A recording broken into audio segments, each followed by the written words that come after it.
اللہ تعالیٰ کی عرش کا ٹھنڈا سایہ ہوگا، ایک ہی واحد قیامت میں وہ سایہ ہوگا، اس کے علاوہ کوئی سایہ دار چیز نہیں ہوگی، تمام درخت ختم ہو جائیں گے، تمام آسمان لپیٹ دیا جائے گا، ایک اللہ کا عرش ہوگا جس کا ٹھنڈا سایہ ہوگا، اور وہ 7 بندے ہوں گے جو اللہ کے عرش کے ٹھنڈے سایہ کے نیچے ہوں گے۔ تو جب لوگ انہیں دیکھیں گے اس عرش الہی کے سائے میں کھڑے، وہ لوگ جو دنیا میں عبادت کرتے تھے، رجل قلب یعلق بالمساجد، وہ شخص، امام الانبیاء صلی اللہ علیہ وسلم نے فرمایا وہ شخص ان میں سے خوش نصیب وہ بھی ہوگا جس کا دل مسجد سے لگا رہا،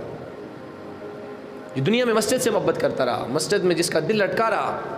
مسجد سے جس کو پیار رہا، مسجد سے جس کو محبت رہی، وہ نوجوان جس کی جوانی عبادت کے اندر گزری، جس کا شب و روز مسجد کے اندر گزر گئی، جب بھی مسجد سے نکلا اس کے دل میں آیا کہ یار ابھی پھر اذان ہو میں پھر مسجد میں جاؤں، پھر اذان ہو پھر مسجد میں جاؤں، پھر اذان ہو پھر مسجد میں جاؤں۔ تو وہ کل بروز قیامت جب آئے گا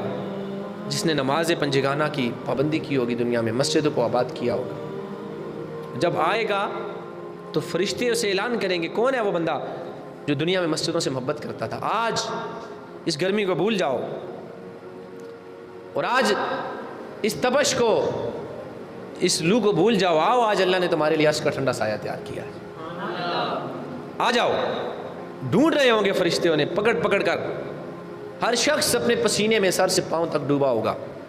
اور فرشتے ان لوگوں کو ڈھونڈ رہے ہوں گے جو دنیا میں روزے رکھا کرتے تھے، جو نمازیں پڑھا کرتے تھے، جو مساجد کو آباد کیا کرتے تھے، جو نیک اعمال